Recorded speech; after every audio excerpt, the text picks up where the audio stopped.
না পান করে আমার বাইরে দেন, ভাই বলে আমার বাইরে দেন, সে বলে আমার বাইরে দেন। এইভাবে এখানকার গ্যারেজ চলে গেছে 70 নম্বর মাথা, পানিও গেছে ওই মাথায়, শাহাদাতের মিছিলও গেছে ওই মাথায়। কেউ দুনিয়ার পানি পান করে নাই, সবাই শাহাদাতের শরবত পান করে শহীদ হয়ে যায়। আল্লাহু আকবার। ও দোস্ত, এদেরকে বলা হয় সাহাবায়ে কেরাম। আল্লাহ বলেন ওয়ায়ুসিরুনা আলা আনফুসিহিম ওয়ালাউ কানা বিহিম খাসাসা। সাহাবায়ে কেরামের ধর্ম ছিল ওয়ায়ুসিরুনা আলা আনফুসিহিম, এরা নিজেদের উপরে অন্যদেরকে প্রাধান্য দিত। ওয়ালাউ কানা বিহিম খাসাসা, যদিও নিজেদের বেলায় অত্যন্ত দুঃসময় ছিল, দুরবস্থা ছিল, নিজের পেটে ভাত নাই, তারপর নিজের মুখে দেয় নাই, অন্য ভাইয়ের মুখে দিছে। এটি ছিল সাহাবায়ে কেরামের অভ্যাস। আল্লাহু আকবার। এই জন্য দোস্ত, সাহাবায়ে কেরামের ব্যাপারে সাবধান, ওনাদের ব্যাপারে মুখ খুলতে সাবধান, ওনাদের সমালোচনা করিও না, নিজের আমল ঘুরে ছাই হয়ে যাবে। কথা ঠিক কিনা? তুমি সারা জীবন যা আমল করছো, সাহাবায়ে কেরামের 1 ঘন্টা 1 মিনিটের ইবাদতের সমান হবে না। আল্লাহু আকবার। সাহাবায়ে কেরামের 1 মিনিটের আমল তোমার 60 বছর জীবনের আমল দিলেও সমান হবে না। এদেরকে বলে সাহাবায়ে কেরাম। আল্লাহু আকবার। এদের ব্যাপারে সমালোচনা করিও না। আল্লাহ নবী উহুদের ময়দানে গেছেন যুদ্ধ করার জন্য, সাথে নিয়ে গেছেন 1000 মুজাহিদ। 1000 মুজাহিদ নিয়ে উহুদের ময়দানে গেছেন। কাফেররা 3000। কাফেররা কয় হাজার? কাফেররা 3000 আর নবীর বাহিনী হলো মাত্র 1000।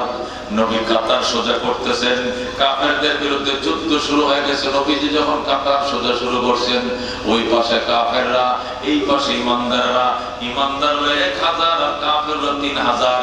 এই 1000 এর মধ্যে 300 ছিল মুনাফিক। কয়শো? 300 ছিল মুনাফিক। এই 300 মুনাফিক যখন দেখছে 3000 কাফের ওই পাশে দাঁড়িয়েছে, বিরাট বড় লাইন, নিজেদের থেকে 3 গুণ বেশি দেখা যায়।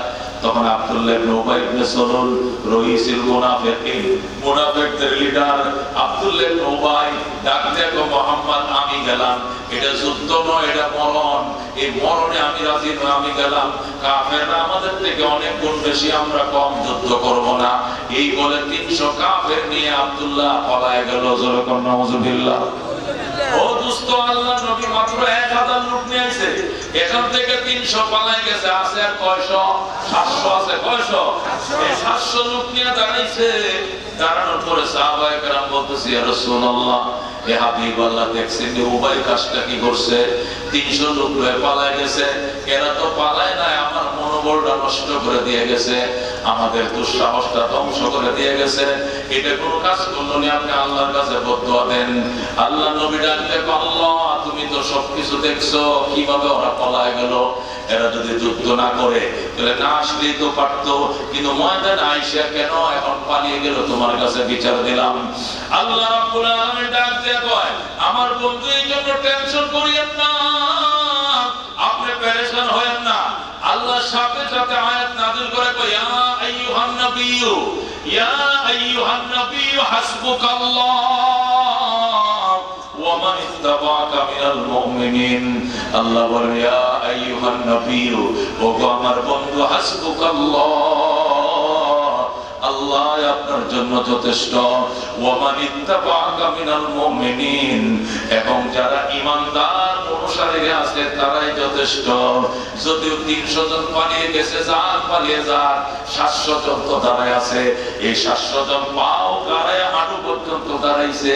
এরা পালাবে না, আপনি ভয় করিয়েন না। ওয়া মান ইত্তাবা'আকা মিনাল মুমিনিন, আল্লাহ আপনার জন্য যথেষ্ট। দুনিয়ার দিক থেকে কিছু লোক তো পিছনে লাগে আছে, তো 300 না পলাইছে, আপনার অনুসারী 700 জন রয়ে গেছে। আল্লাহু আকবার। আল্লাহ নবীকে 700 জন সাহাবায়ে কেরামের কথা বলে আল্লাহ তার বন্ধুকে সান্ত্বনা দেয়। কেমন দুর্দিনে আল্লাহ সাহাবীদের কথাগুলো বলে।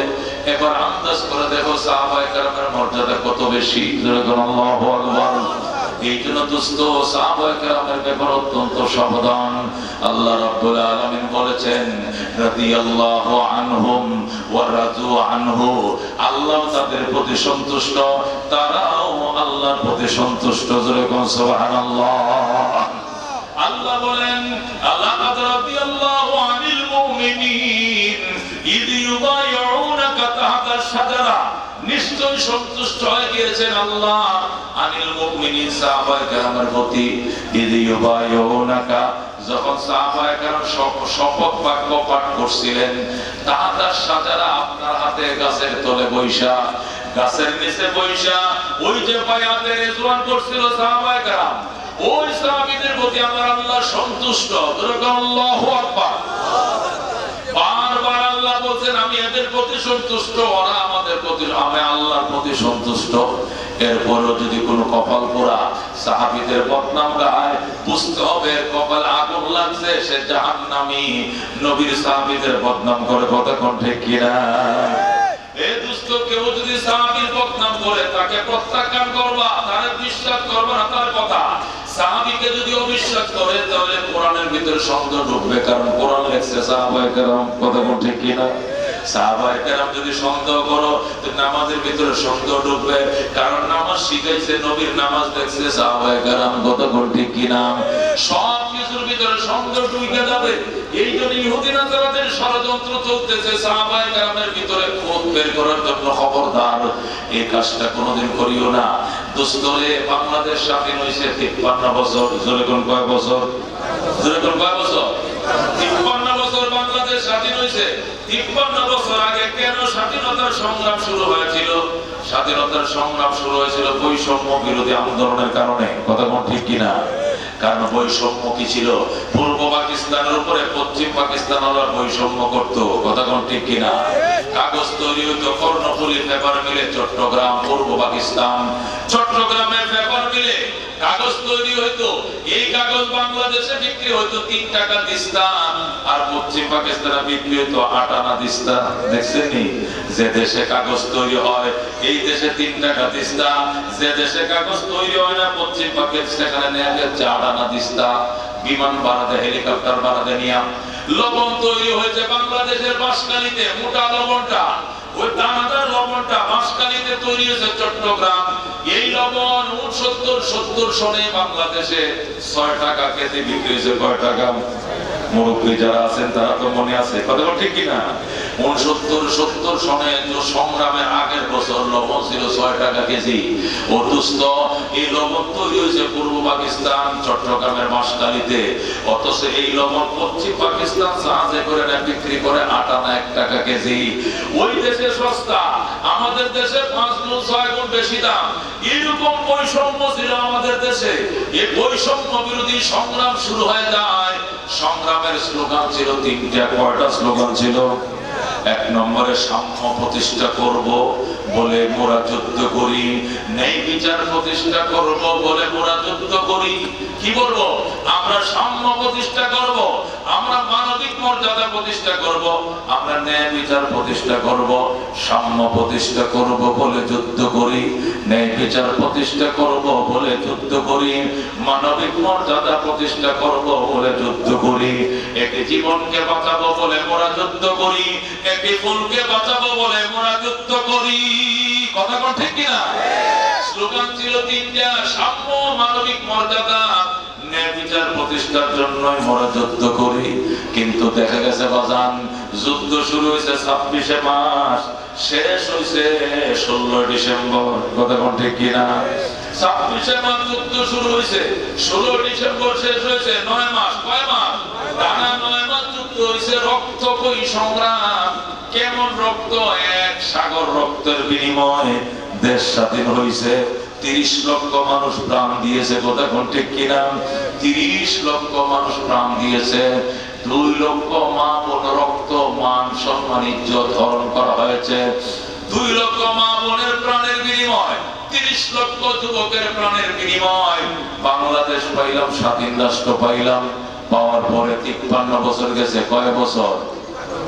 এই 53 বছরে আওয়ামী লীগের সরকার গঠন করছে, বিএনপি সরকার গঠন করছে, লাঙ্গলওয়ালা জাতীয় পার্টি সরকার গঠন করছে। কথা কোন ঠিক কিনা? এইভাবে কেউ 2 বার ক্ষমতায় ছিল, কেউ 2.5 বার ছিল, কেউ 3.5 বার ছিল। কথা কোন ঠিক কিনা? লাঙ্গল ছিল 2 বার, ধান ছিল 2.5 বার, নৌকা ছিল 3.5 বার। কথা কোন ঠিক কিনা? এই বারবার তারা ক্ষমতার পালা বদল হয়েছে, কিন্তু বাঙালির কপালের ভাগ্যের পরিবর্তন হয় নাই। সেই শুধু সাম্য প্রতিষ্ঠা করার জন্য যুদ্ধ করে বলল, সাম্য প্রতিষ্ঠা হয় না, শুধু বৈষম্য হয়েছে। কথা ঠিক কিনা? শুধু আয়নাঘর তৈরি হয়েছে। কি তৈরি হয়েছে? আয়নাঘর তৈরি হয়েছে। উলামায়ে কেরামকে জেলের মধ্যে বন্দী করছে, কইরা অন্ডকোষের মধ্যে কারেন্টের শর্ট দিছে। জোরে কোন নাউজুবিল্লাহ। এ দোস্ত, এইভাবে যদি আরো 300 বছর যায়, আওয়ামী লীগের নামাইছো, বিএনপি রে বসাইবা, নালে জাতীয় পার্টি বসাইবা, অন্য কেউ রে বসাইবা, একদম নামবে আরেকবার উঠবে। এইভাবে যদি আরো 300 বছর দেশ চালাও, সাম্য হবে না, মানবিক মর্যাদা হবে না। সাম্য আর মানবিক মর্যাদার জন্য একমাত্র কোরআন ছাড়া উপায় নাই। কথা ঠিক কিনা? দোস্ত, কথা ঠিক বলছি কিনা? সাম্য এবং মানবিক মর্যাদা, ন্যায় বিচার প্রতিষ্ঠার জন্য আমরা যুদ্ধ করি বলে 9 মাস রক্ত হয়ে সংগ্রাম হলো। এরপরে 53 বছর দেশ শাসন হলো। বিভিন্ন দল দেশ শাসন করেছে, একবার আলেম ওলামা শাসন করে নাই। কথা ঠিক কিনা? তারপরও শুধু বৈষম্য দেখলাম, তারপরও শুধু আয়নাঘর দেখলাম, আয়নাঘর দেখলাম, আয়নাঘর দেখলাম। কথা ঠিক কিনা? ও দুস্থ, সাম্য মানবিক মর্যাদা নেই, বিচার দেখি নাই। আরো যদি 300 বছর এইভাবেই শুধু ক্ষমতার পালা বদল হয়, ন্যায় নীতির পরিবর্তন না ঘটে, তাহলে বাজান এই শুধু নতুন করে আবার আয়নাঘর তৈরি হবে। নতুন যারা যাবে তারা আবার বানাবে, আগেরটার থেকে এবারটা আরো দামি আয়নাঘর হবে। কথা ঠিক কিনা? এই জন্য দোস্ত, একমাত্র উপায় আল্লাহর কোরআন প্রতিষ্ঠা করতে হবে। ওই সাহাবায়ে কেরামের নমুনায়, সাহাবায়ে কেরাম যেভাবে আল্লাহর কোরআন প্রতিষ্ঠা করেছিলেন, কথা ঠিক কিনা? দোস্ত, সাহাবায়ে কেরাম আল্লাহর কোরআন প্রতিষ্ঠা করেছিলেন কিভাবে?